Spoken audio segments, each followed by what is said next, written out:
ఇటీవల దేశంలో petrol, diesel ధరలపై పెద్ద చర్చ నడుస్తోంది. ముఖ్యంగా ఎన్నికల సమయంలో ధరలు స్థిరంగా ఉండటం, కానీ ఎన్నికలు ముగిసిన తర్వాత ఒక్కసారిగా పెరగడం అనే అంశం ప్రజల్లో అనుమానాలు కలిగిస్తోంది. ఈ నేపథ్యంలో ప్రముఖ ఆర్థిక సంస్థ మ్యాక్వెరీ ఒక కీలక నివేదిక విడుదల చేసింది. ప్రపంచ మార్కెట్లో క్రూడాయిల్ ధరలు భారీగా పెరుగుతున్నాయి. సాధారణంగా క్రూడాయిల్ ధరలు పెరిగితే దేశీయంగా కూడా పెట్రోల్, డీజిల్ ధరలు పెరగాలి. కానీ ప్రస్తుతం అలాంటి పరిస్థితి కనిపించడం లేదు. ఎందుకంటే ప్రభుత్వం ధరలను నియంత్రిస్తోంది. ఆయిల్ మార్కెటింగ్ కంపెనీలు ధరలు పెంచకుండా నియంత్రిస్తున్నాయి.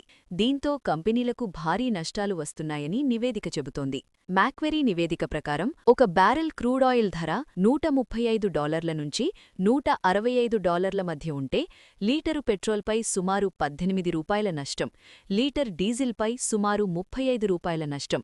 ఇవి సాధారణ నష్టాలు కాదు. రోజుకు లక్షల బ్యారెల్స్ వినియోగం జరుగుతుండటంతో మొత్తం నష్టం వేల కోట్లలోకి వెళుతుంది. ఇక్కడ ముఖ్యమైన విషయం ఎన్నికలు. దేశంలో ఎన్నికలు ఉన్నప్పుడు సాధారణంగా ప్రభుత్వం ప్రజలపై భారం పడకుండా ధరలను నియంత్రిస్తుంది. ఈ సందర్భంలో తమిళనాడు, పశ్చిమ బెంగాల్ లాంటివి కీలక రాష్ట్రాలు.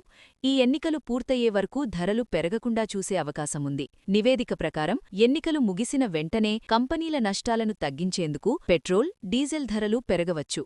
ఇది ఒక్కసారిగా కాకుండా దశలవారీగా కూడా జరిగే అవకాశముంది.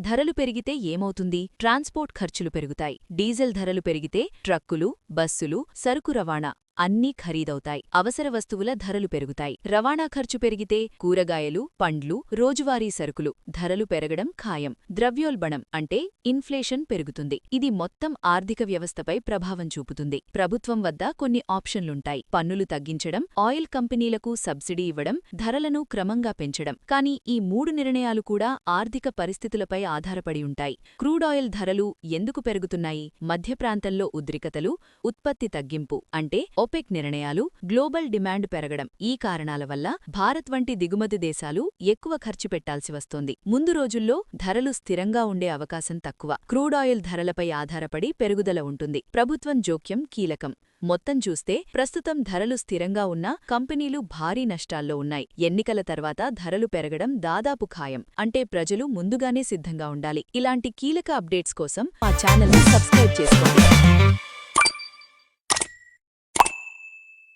మీ అభిప్రాయం కామెంట్స్లో చెప్పండి.